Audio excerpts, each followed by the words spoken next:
The room went dead silent. That's what they said about her later, how she stood in the medication room doorway at Valley Memorial with her hand frozen on the frame, how her eyes moved across the counter in that strange, methodical way, cataloging. Taking inventory. The way someone does when they've already decided they didn't see anything and now they have to remember everything. Dr. Marcus Ashford didn't look up immediately. He was too practiced for that. His hands continued their work, smooth, efficient, practiced the way hands become when they've done something many times before. The fentanyl vial in his right hand caught the fluorescent light. The saline solution in his left made that small hissing sound when he broke the seal. He was good at this. Too good. Ashley Cooper had worked the night shift at Valley Memorial for 8 years. 8 years of 10 p.m. to 6 a.m., of moving through corridors that smelled like antiseptic and fear and human desperation. 8 years of keeping her head down, her voice soft, her presence so deliberately invisible that most of the attending physicians couldn't pick her out of a lineup if asked. Which was exactly how she wanted it. She moved through those corridors like a shadow with purpose.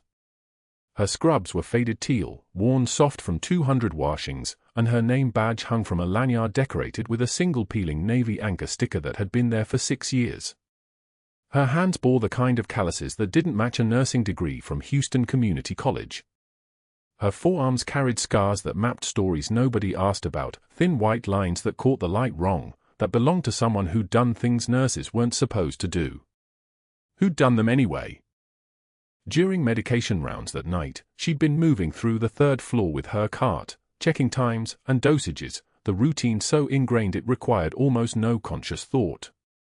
The supply room door was supposed to be locked. It wasn't. She'd noticed that fact without stopping, without breaking rhythm. She'd just needed a replacement full line, a 22-gauge catheter. Something simple. Something that should have taken 30 seconds. That's when she pushed the door open. Dr. Ashford stood at the counter with his back to her, and for just a moment, less than a second, his hand stilled. But not because he'd heard her. Because in that small space between one breath and the next, he'd made a decision about whether this moment required speed or composure. He chose composure. That told her everything. The fentanyl vial was distinctive. Pink label. 50 microgram concentration. The kind used for post-op pain management, for trauma patients, for people in genuine agony. He was holding one in his right hand. In his left hand was a vial of normal saline, sterile, salt water, utterly inert. Useless for pain. He began the swap with a kind of deliberate care that suggested he'd practiced this motion in his mirror at home. Practiced until it felt like a magic trick instead of a crime. He withdrew the plunger, created space in the fentanyl vial, injected the saline until the volumes matched.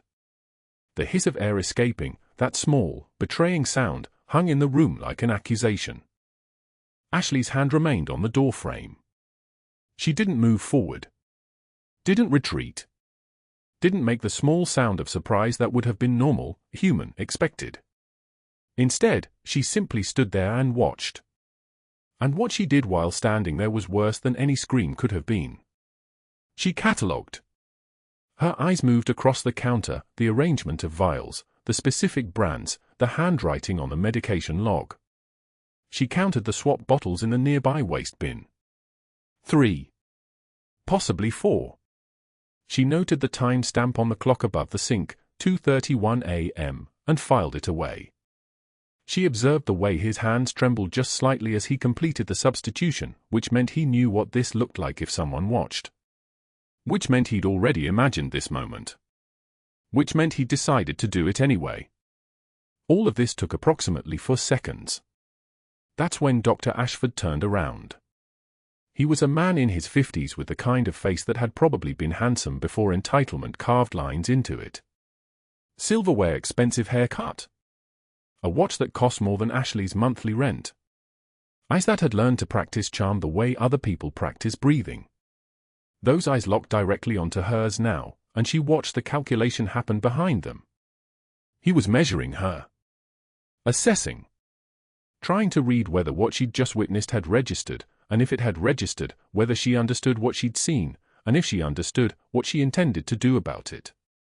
Recognition flickered across his face like a match striking. He could see something in her eyes that civilians don't usually have. Something that came from training that wasn't medical. Something that meant she hadn't just seen him swap the vials, she'd already memorized the sequence, the time, the pattern, the probability of repetition. She'd done the math. 15 years of doing the math with lives on the line will teach you how to do it with other people's evidence. He set the vial down with deliberate calm. His hands were steady now. Whatever moment of vulnerability had existed was gone, sealed away behind whatever competence had gotten him through medical school and into a position where he could steal narcotics in the middle of the night and expect to get away with it. "I believe you're on the wrong floor, Nurse Cooper," he said. His voice was smooth. Almost conversational. The kind of voice that had probably charmed 1,000 patients and their families into trusting him, into believing him when he said the pain management plan was working, was improving, was right on schedule. The kind of voice that could convince people that their loved ones were comfortable when they were, in fact, screaming. Ashley Cooper backed out of the medication room without a word. She didn't make excuses. Didn't apologize for the intrusion. Didn't offer an explanation about the 4 lines she'd been reaching for. She simply reversed course, her hand sliding away from the doorframe, her eyes breaking contact with his, and she moved back into the corridor where the fluorescent lights hummed their permanent electrical hymn. But her hands that had held lives together on rooftops under fire, that had performed procedures in dust storms and darkness, that had learned long ago how to separate pain from fear and fear from function, those hands had started shaking. Not in a visible way. Not enough that anyone watching would have noticed. Just a slight tremor in her fingers as she gripped the cart's handle, as she moved back toward the medication dispensing station. Muscle memory from a different life was trying to take over. Her body was preparing for a threat assessment, for next steps, for consequences. Her training was whispering about witness elimination and cover operations and the standard protocols for someone who'd just discovered a crime and couldn't exactly call the police without explaining why. But she was a nurse now. A shadow. A person who didn't exist to anyone important. So she walked. She completed her medication rounds on the 3rd floor, double-checking each chart, each dosage, each patient. The work was automatic now. Her mind was elsewhere, running probability scenarios like a tactical computer. She thought about the 3 patients in the post-op ward who died screaming during the night shift over the past 2 months. How their pain management had failed them. How their families had held their hands and watched them suffer. How the incident reports had called it inadequate preoperative anesthesia and unexpected post-operative complications. How no one had questioned it. What they didn't know was that someone had now seen what was really happening. The problem was that person was Ashley Cooper, who didn't file complaints and didn't make waves and whose presence in the hospital was so deliberately forgettable that most attendings couldn't remember whether she worked Mondays or whether she'd worked there last year. She returned to the nurse's station at 2:47 a.m. and sat down to enter her notes into the electronic medical record. Her voice when she spoke to the other night shift nurses was exactly as it always was, soft, deferential, apologetic for existing in the same space. "How are we doing on the floor?" she asked no one in particular. The question that asked nothing and invited nothing and made clear that she was, as always, just passing through. Nobody answered her. Nobody ever did. But that wasn't the worst part. The worst part was that when she looked down at her hands on the keyboard, she realized they'd stopped shaking. That her breathing had returned to normal. That the small corner of her mind that had screamed for 15 years had gone quiet again, returning to whatever dark place she kept it stored when she was working as a nurse instead of whatever she used to be. She'd seen a crime. She'd catalogued evidence. She'd made eye contact with a man who now knew that she knew.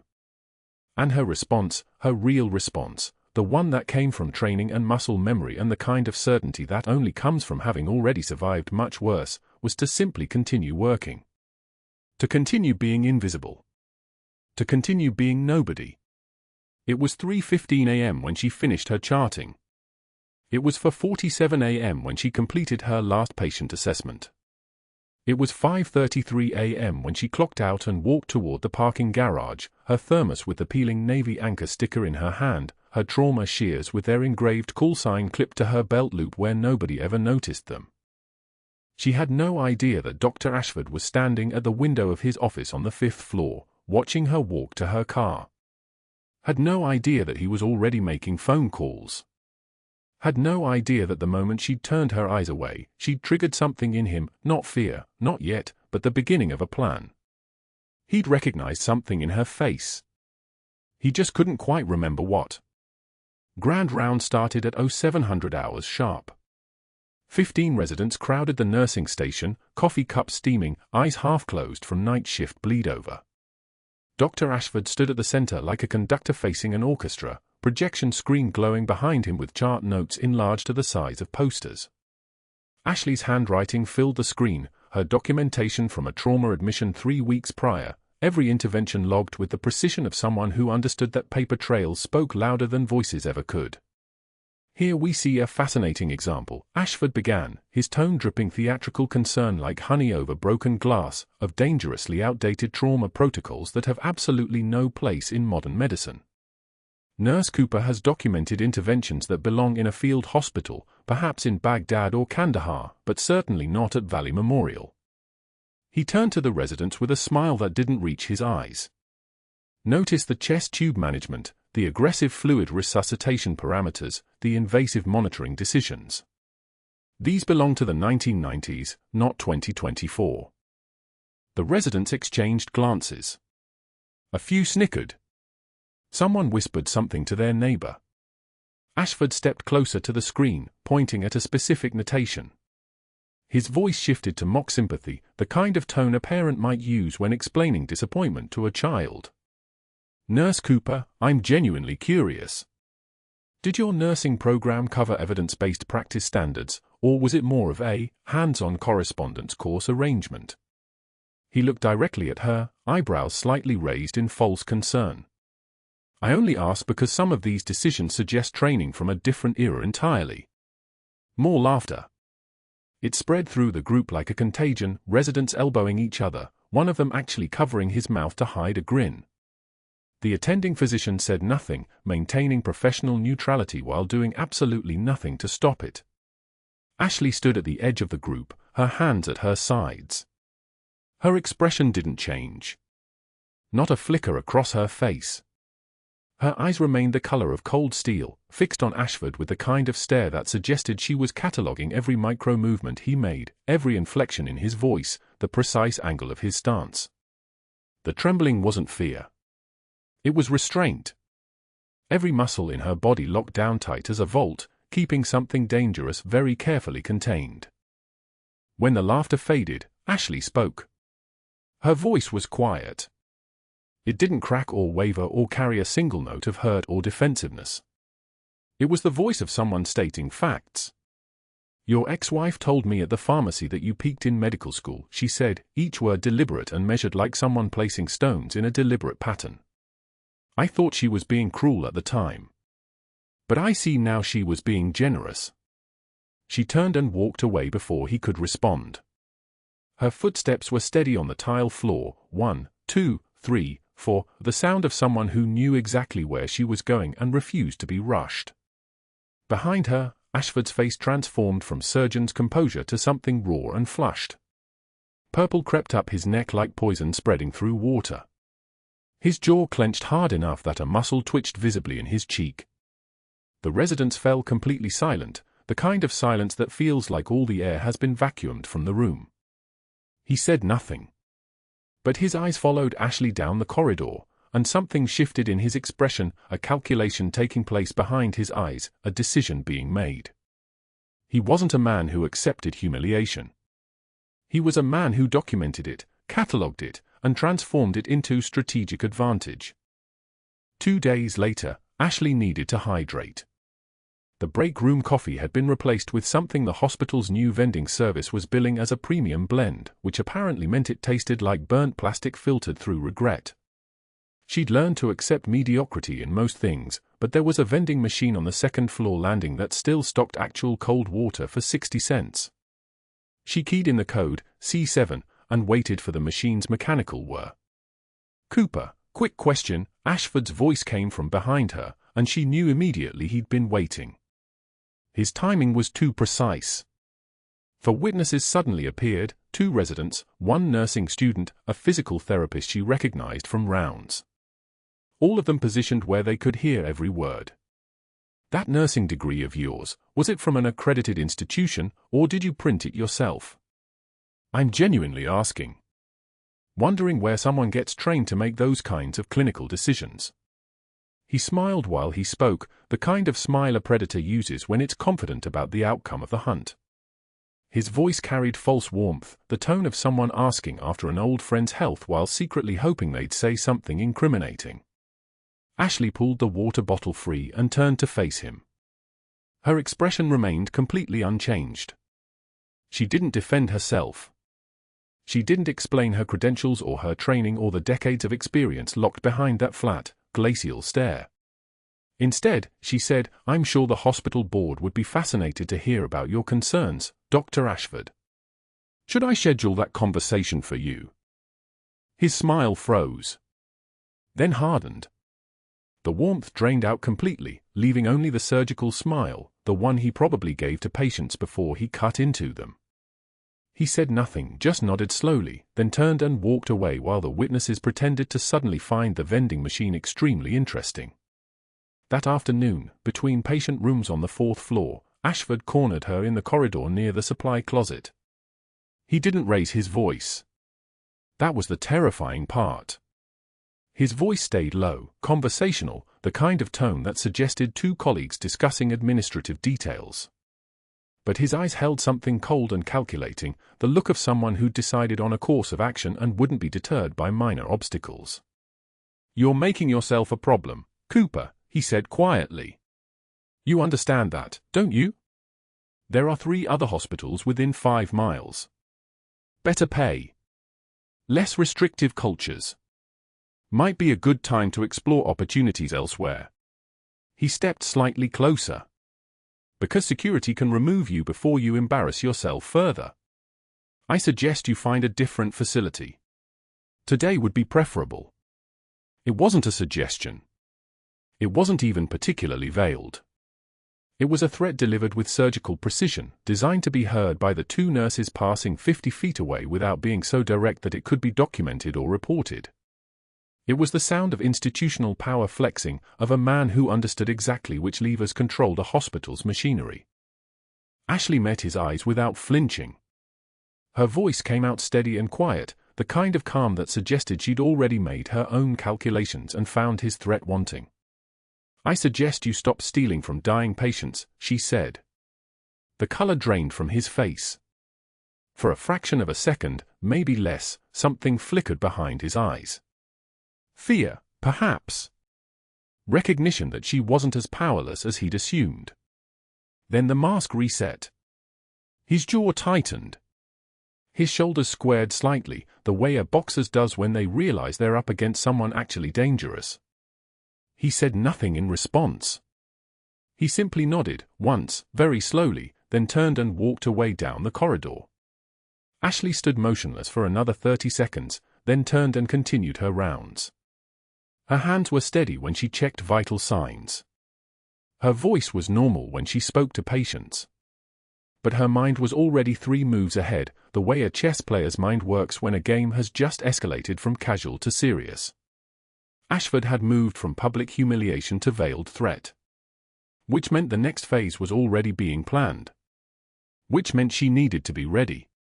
That night, at 2,347 hours, her phone buzzed with a shift change notification.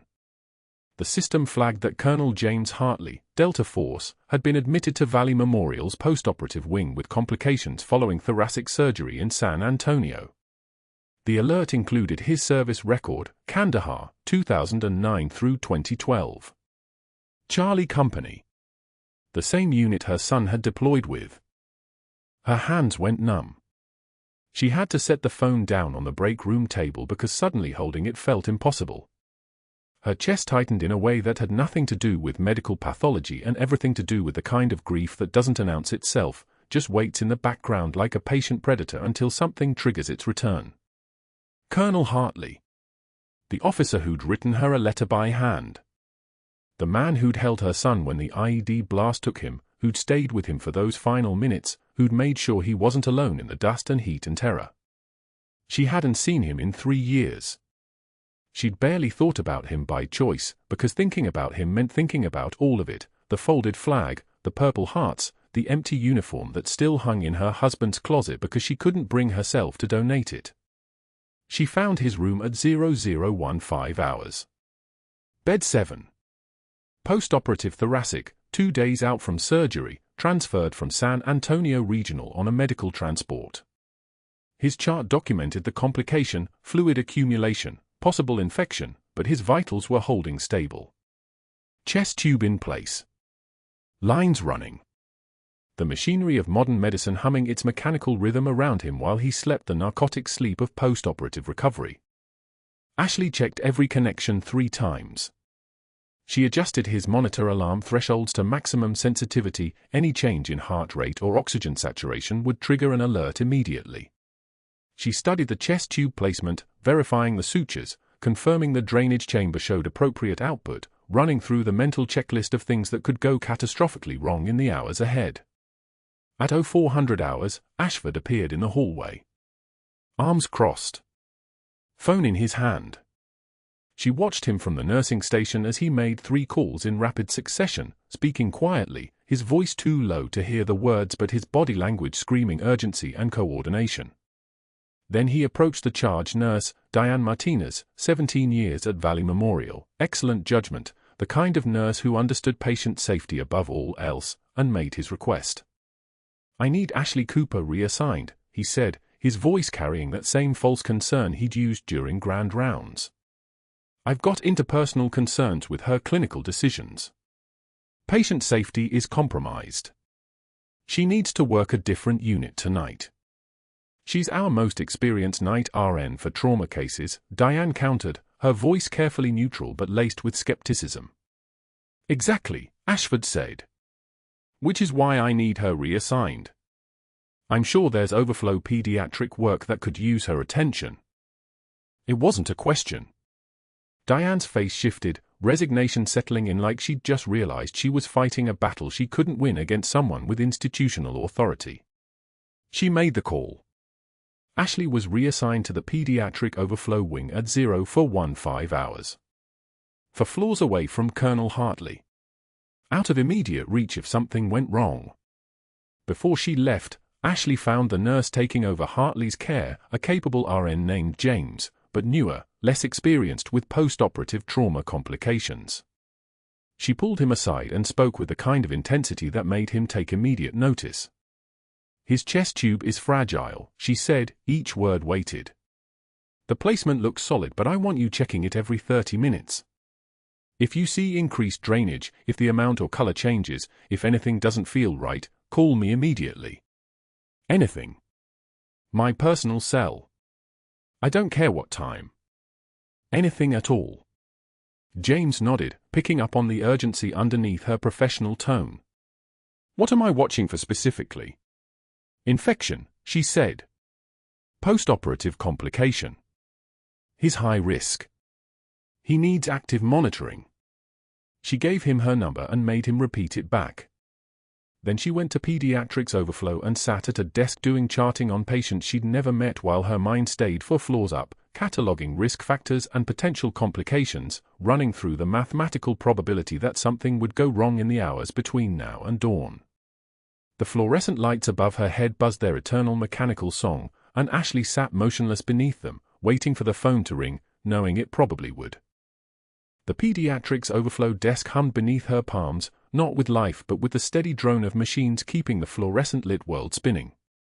Ashley's eyes moved across the charting screen, but her hands worked on autopilot, logging vitals for patients 3 floors below her real concern.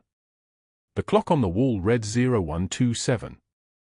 Colonel James Hartley lay in ICU bed 7 with a freshly placed chest tube, post-operative day 2, his lungs still rattling through the process of remembering how to breathe on their own. She had not seen him yet. Ashford had made certain of that. The waiting was a form of torture she recognized from her military days, not the kinetic kind, where your mind locked into survival mode, but the anticipatory kind, where every neuron fired in patterns that served no purpose except to burn away the seconds. She knew Hartley's file. Knew that he had commanded 57 operators across 4 deployments. Knew that he had personally called the families of 3 Marines killed in Sanjin Valley.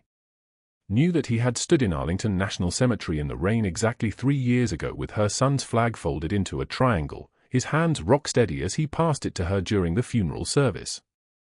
She had not cried that day. She had not cried in the weeks after.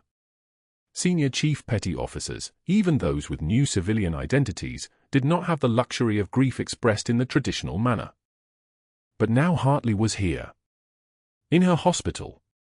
In Ashford's orbit.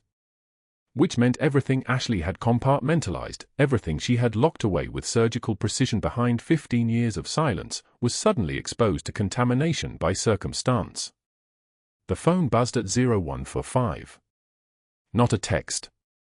A call. Her screen read, unknown. She answered on the first ring. Ashley, it's Marcus from the 3rd floor, the covering nurse on ICU. His voice cracked like old leather. Hartley's chest tube dislodged. His vitals are crashing. I called a code, but static consumed the next 3 words. Then, not coming yet. Something's wrong with the response. His O2 is 58 and falling and I don't, the line cut. She moved. Not consciously. Not with the deliberation of civilian emergency response.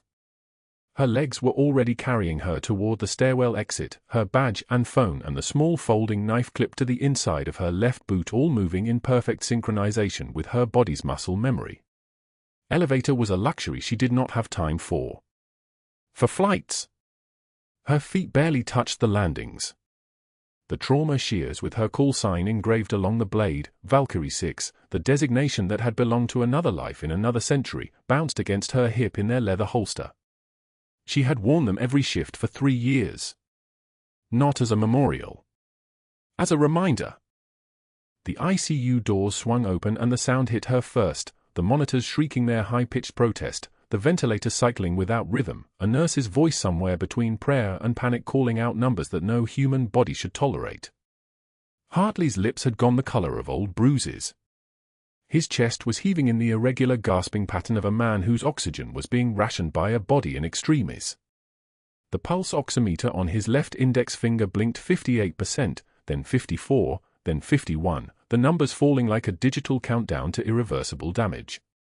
Marcus stood at the bedside, his hands hovering uselessly over Hartley's chest, his face the pale shade of someone who had just realized the magnitude of his own incompetence. There was no code team. No crash cart with defibrillator pads. No attending physician. The ICU suddenly felt like a stage set, sparse and deliberately cleared. Ashford stood in the hallway exactly 15 feet away, visible through the glass partition, his arms crossed, his phone held at sternum level. Watching. Not moving.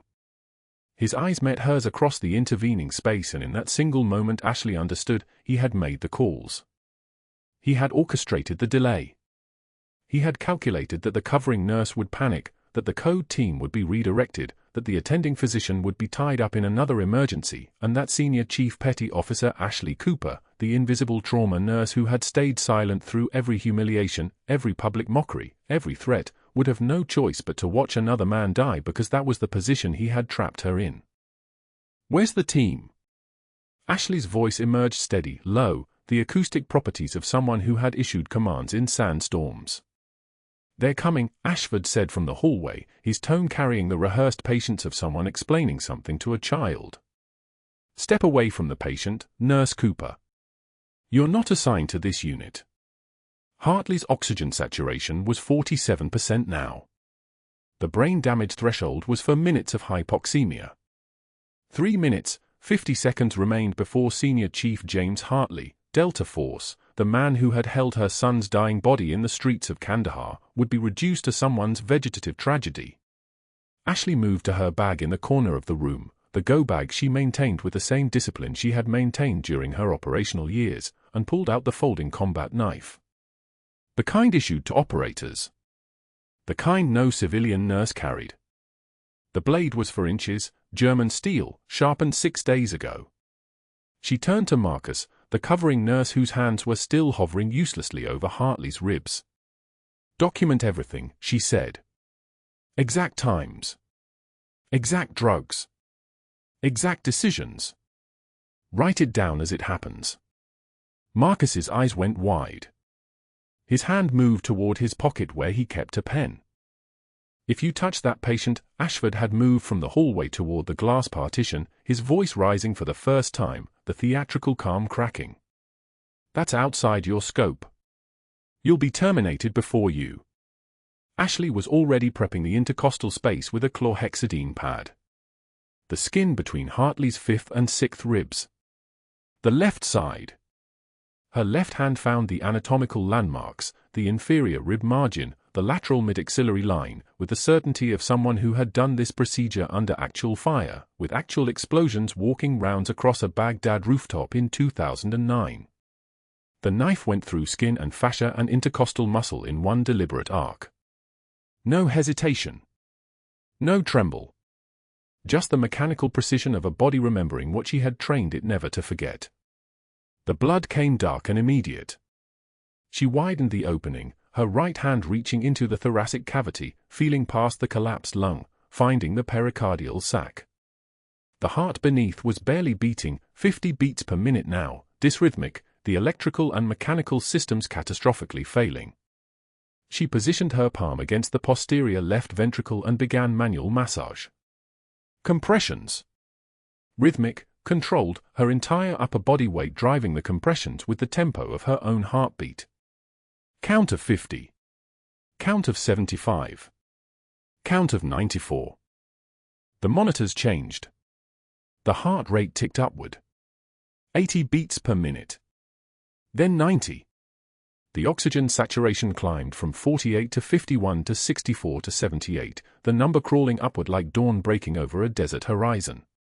She kept going. Kept the rhythm.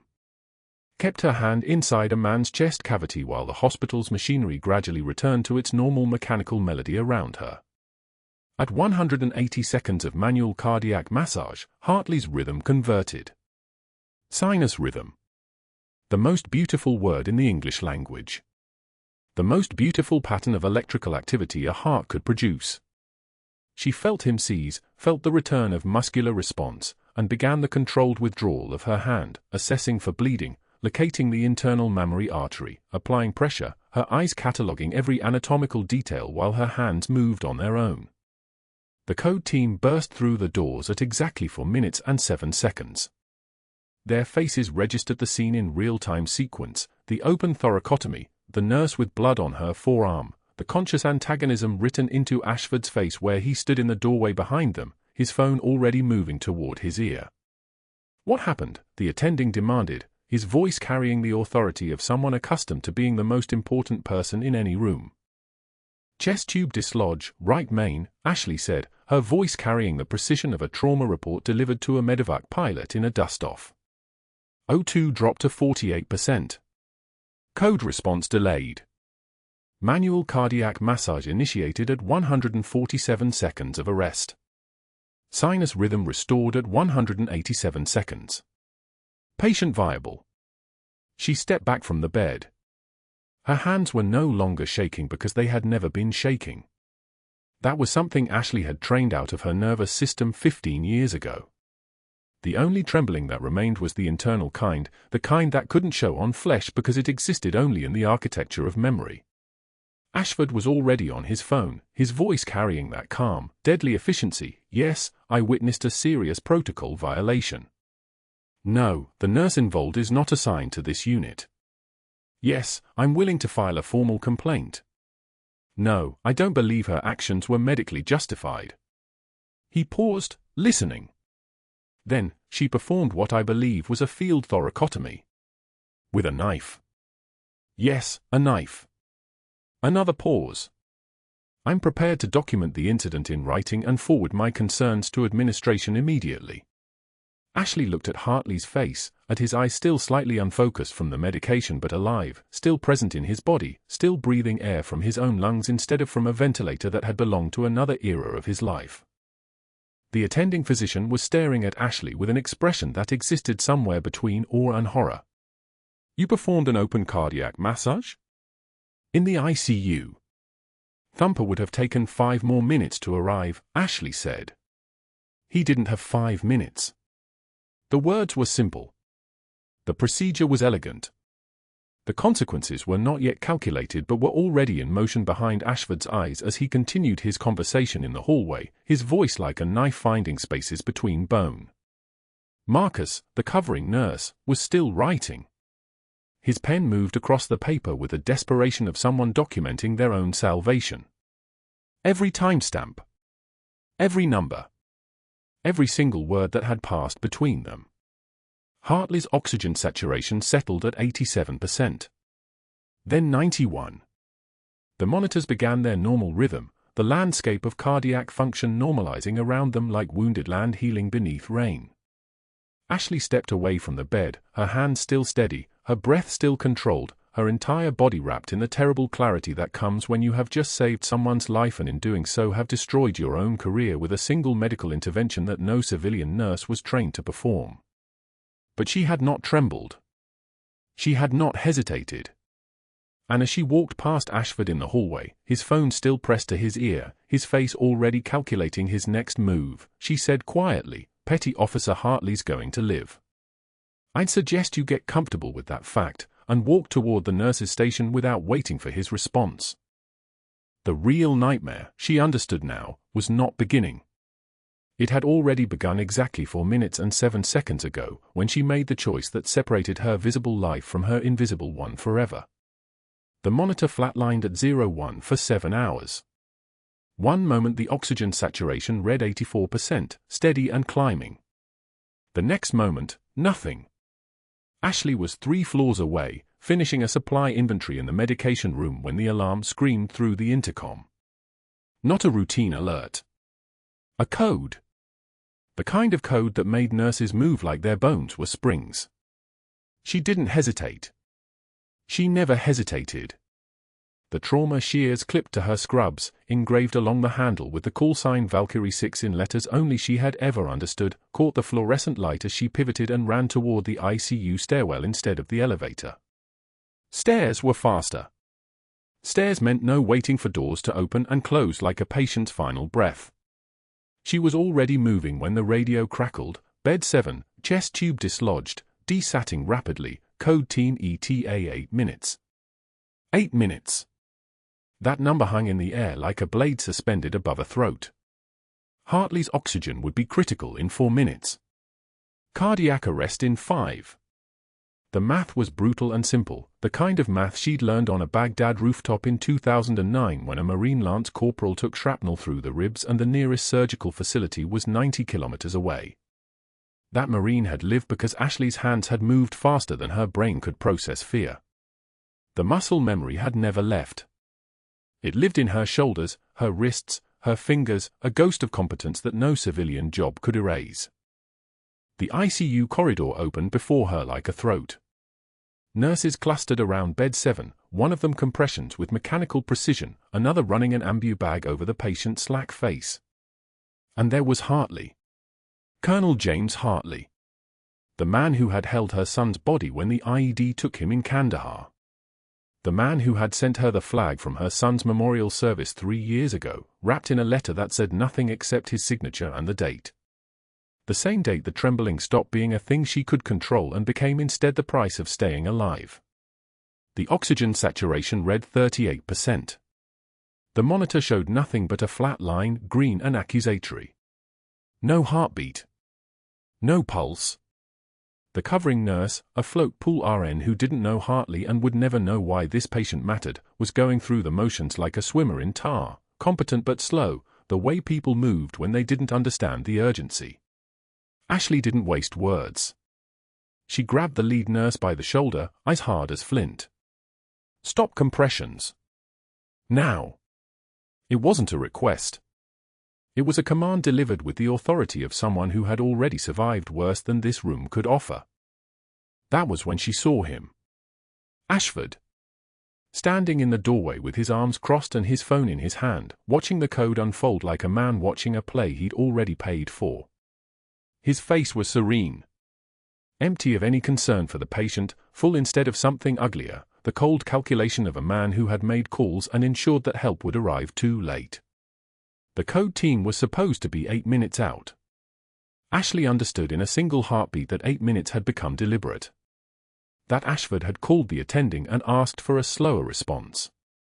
That he had known Hartley's chest tube might dislodge, field emergencies were predictable when you controlled the variables, and he had prepared for this moment the way a hunter prepares a trap. She moved. The stairwell had stairs, but her mind was already in a different place, a place where mortar rounds turned the sky the color of infected wounds and the only lights were the strobes of explosions and her own hands were the only hope anyone had. Her trauma shears came off her belt in a single motion. Not the shears themselves, those were for cutting bandages and securing lines. But in the pocket of her scrub jacket, where she kept her backup gear because old habits were the only honest things a person could own, she had a knife. Not a surgical knife. A Ka-bar, titanium blade, the same knife she'd carried through 3 combat tours. The same knife she'd used in Baghdad.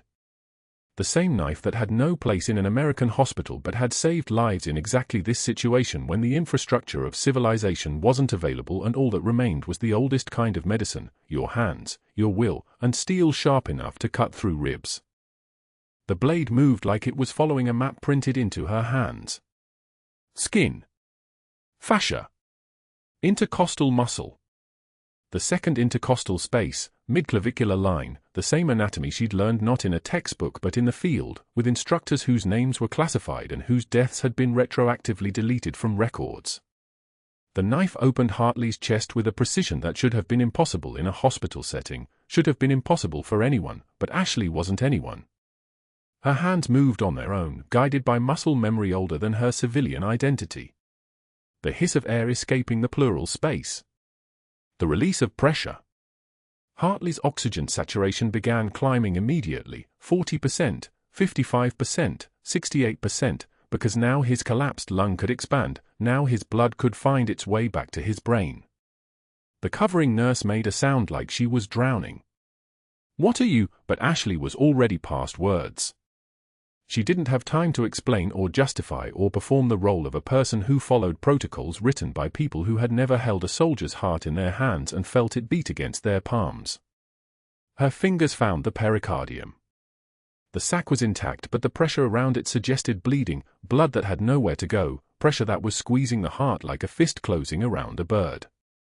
She opened the pericardium with the knife and then her hands were inside the chest cavity, fingers wrapping around Hartley's heart, the organ hot and slippery and absolutely still. For minutes. That was the window. For minutes without a beating heart before the brain began to die. 1. Her hands began to work with a rhythm that bypassed thought entirely, massaging the left ventricle in the pattern she'd learned on a rooftop in Baghdad where a junior officer named Hartley had kept her son's body from the heat and the flies and the cameras of enemy drones while other teams extracted the rest of her unit. 2. The heart was cold under her fingers, lifeless, the kind of stillness that meant the soul had already started its exit. 3. But bodies were just machines, and machines responded to the right input. Pressure. Release. Pressure. Release. The rhythm was the same as CPR but closer, more intimate, her hands inside the ribs feeling the heart resist and then slowly, incrementally, begin to respond. 4. A beat. Not a strong one. Not a rhythm she could trust. Just a flutter against her palm like a bird waking from a narcotic sleep. She kept working. 60 compressions per minute, the same count she'd held in her head on that rooftop while mortar rounds turned the sky orange and screamed overhead like demons. Another beat. Another. The monitor began to produce something other than flatline, erratic spikes, irregular but present, the electrical ghost of a heart remembering how to beat. O2 saturation climbing. 72%. 80. 85. The color returned to Hartley's face, that ashen gray replaced by something resembling life. His pupils began to constrict. Brain activity. Perfusion. Survival happening under her hands like a miracle, except miracles were just the result of preparation meeting opportunity, and Ashley had prepared for this exact moment across 3 combat tours. The attending code team arrived at the 6-minute mark, flooding the room with the kind of organized chaos that belonged to people who had never needed to understand what it looked like when structure failed and only competence remained. Dr. Patel's eyes widened when he saw the open chest, the manual cardiac massage, the woman standing in the center of it all with blood to her elbows and a look on her face like she'd already moved past this moment into whatever came next. What happened? Dr. Patel's voice was not clinical. It was shaken. He understood what he was seeing. He understood that Ashley had done something that shouldn't have been possible, and that she had done it with the kind of precision that required training he knew she didn't have on any credential in her personnel file. Ashley stepped back. Her hands were steady. Her breathing was steady. The only trembling that happened was internal, a ghost earthquake happening in the parts of her where Baghdad lived, where her son lived, where the version of herself that had been erased from military record still moved through darkness with a knife in her own hands and the absolute certainty that surrender was not an option. Chest tube dislodgement. Pneumothorax. Pericardial tamponade. I opened the chest and performed manual cardiac massage. She said it like she was reading vitals off a monitor. Like she hadn't just performed a surgery with a combat knife in front of a dozen witnesses. Like the most classified parts of her life hadn't just surfaced in the fluorescent lights of a Houston hospital. They got Hartley to the operating room in 8 minutes. The actual surgical team, the ones with credentials and legitimacy, took over. Within the hour, he was stabilized, his chest closed properly, his heart beating on its own, his oxygen saturation holding steady at 96%. He was going to live. The man who had held her son. The officer who had commanded the soldiers Ashley had trained. The man whose face had been the first thing she saw when she understood that some people deserved saving even when the cost was everything.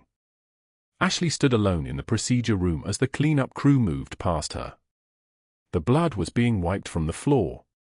The knife was being bagged as evidence, or weapon, or some combination of the two that hospital law would need to process and categorize. But the trembling had started now, had finally begun, because the Baghdad rooftop was bleeding into Houston and the ghost of her son was asking her why she had saved this man when saving him meant destroying her own life. She didn't have an answer that made sense. She only had her hands, still sticky with Hartley's blood, still remembering the exact angle and pressure required to save a life that should have been lost. And that was when she heard the shoes. Ashford shoes, expensive Italian leather hitting the tile floor with the confidence of a man who had already won. He was walking toward the administrator's office. He was already calling people. He was already documenting the 17 protocol violations he'd just witnessed, already restructuring the facts of what happened into a narrative where the reckless nurse with no credentials and a combat knife had endangered a patient instead of saving him. And Ashley understood that the procedure that had taken 4 minutes to perform would take the rest of her life to explain, and that she would never find an explanation that made Ashford anything less than victorious. By 0600 hours, Dr. Marcus Ashford sat in his office with the door closed and began the meticulous work of dismantling a career. His hands moved across the keyboard with the practiced efficiency of someone who'd done this before, not the saving part, the other part. The documentation was flawless. 17 protocol violations. All documented. All time-stamped. All carefully positioned to transform a field thoracotomy performed between the ribs of a dying man into gross negligence and practicing outside her scope. He used medical terminology like a weapon. Unauthorized use of surgical instrument in non-sterile field. Absence of attending physician authorization. Critical deviation from post-operative protocol.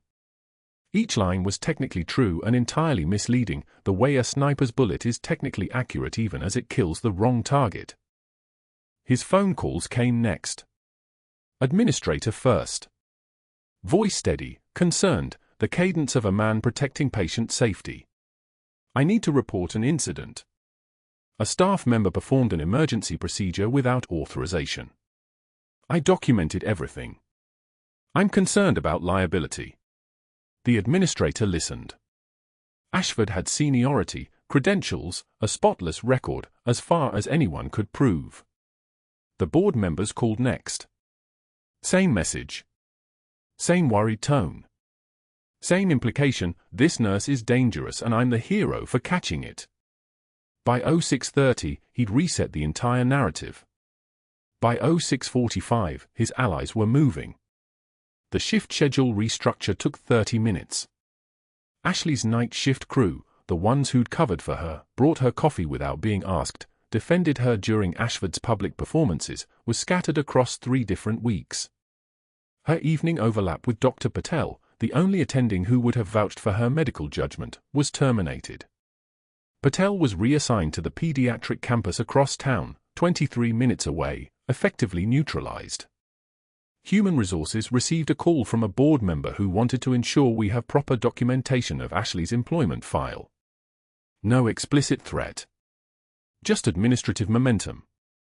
The machinery of institutional power grinding forward with the inexorability of a diesel engine idling in a concrete garage. Ashley arrived at 0800 for her shift and found her badge deactivated at the security desk. The guard wouldn't meet her eyes. HR said to give you this, he said, handing her a sealed envelope. The letter inside was dated that morning. Due to gross negligence and practicing outside the scope of nursing practice, your employment with Valley Memorial is terminated effective immediately. 17 violations. All documented. All signed by the administrator, countersigned by 2 board members, reviewed by legal. There was no arguing with the institution's weight. There was only the cardboard box on the desk in front of her, and the guard, the same man who'd shared his lunch with her on overnight shifts when she hadn't eaten in 14 hours, who now watched with silent apology as he emptied her locker. Her trauma shears went into the box. Her stethoscope. A faded unit patch from her first deployment. 3 years of business cards she'd never handed out. The small clay figurine of a horse that Elena had made in 3rd grade. The guard's jaw clenched as he worked. When the locker was empty, he placed the box on the cart and whispered, "I'm sorry." Ashley didn't respond. Didn't need to. She picked up the box, it weighed maybe 5 pounds, the entire contents of her professional identity, and walked out of Valley Memorial without looking back. That night the rain came to Houston like a judgment. Sheets of it, hammering the asphalt of the veteran cemetery where Marcus Cooper lay buried under a granite stone that said "Loving Husband, Loving Father, 1974 to 2019. Ashley stood in the downpour without an umbrella, water streaming down her face, her hand pressed against the cold marble. Her knuckles were white. Her voice, when it came, was barely audible above the rain. "I saved the man who held our boy when he died," she whispered. "I saved Colonel Hartley with a knife and my own hands while my heart was still breaking. And I still lost. I don't know how to do this without you. I don't know how to survive being seen." The rain intensified. Thunder rolled across the city like distant artillery. She stood there until her fingers went numb against the stone, until the water pooling at her feet reflected nothing but darkness, until the only sound was the hammer of rain and the whisper of a woman who'd spent 15 years learning how to disappear, now disappearing into the ground beside the only person who'd ever known exactly who she was. She didn't go home that night. She sat in her truck in the hospital parking lot instead, watching the morning light break across the emergency department entrance, watching staff arrive for day shift, watching Dr. Ashford walk in at 0715 with a coffee and the satisfied expression of a man who'd just removed a problem. She waited until her shift rotation would have ended, until it would have been physically impossible for her to be at work, until her absence became concrete. Then she drove to the voluntary clinic on the south side of Houston, the one that served uninsured immigrants and refugee populations, and signed up to volunteer. No background check. No official paperwork. Just a woman in old scrubs offering to help wash instruments and stock supplies. The clinic director, a woman named Rosa who'd fled El Salvador in 1987, didn't ask questions. She just handed Ashley an apron and said, "Thank you for coming." 3 days of this. Ashley volunteering at the clinic, going through the motions of existence, moving through shifts like a ghost haunting her own life. She was changing a dressing on a diabetic patient when the emergency alert came through. Multi-vehicle collision on Highway 59. 1 critical incoming. ETA for minutes. The ambulance bay doors burst open and the paramedics wheeled in a Syrian national named Khalid Nazari, 28 years old, struck by a car while crossing against the light. Compound fracture of the left tibia, possible internal bleeding, morphine drip already running from the field. Rosa was coordinating care, and Ashley was preparing the trauma bay, moving on muscle memory, when the paramedic called out vitals and Nazari's morphine-hazed eyes drifted across the room and found her face. What happened next lasted 2 seconds. His pupils dilated. His breath caught. His hand shot out with startling strength for a man on that much medication, and he screamed in Arabic with a voice like a shattered bell. Al-Malaika al-Sauda. Baghdad. Isna-a. Al-Malaika al-Sauda. The Black Angel. Baghdad. Sniper. The Black Angel. Every Arabic-speaking staff member in the trauma bay froze. The paramedic stopped. Rosa's hand stilled.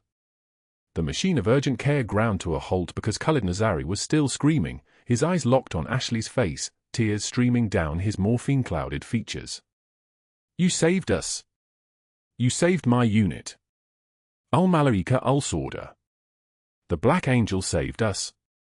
The Black Angel of Baghdad, a call sign that had been classified, buried, erased from every official record in the Department of Defense, was now being screamed in Arabic by a Syrian refugee in a Houston emergency room at 1,447 hours on a Tuesday afternoon.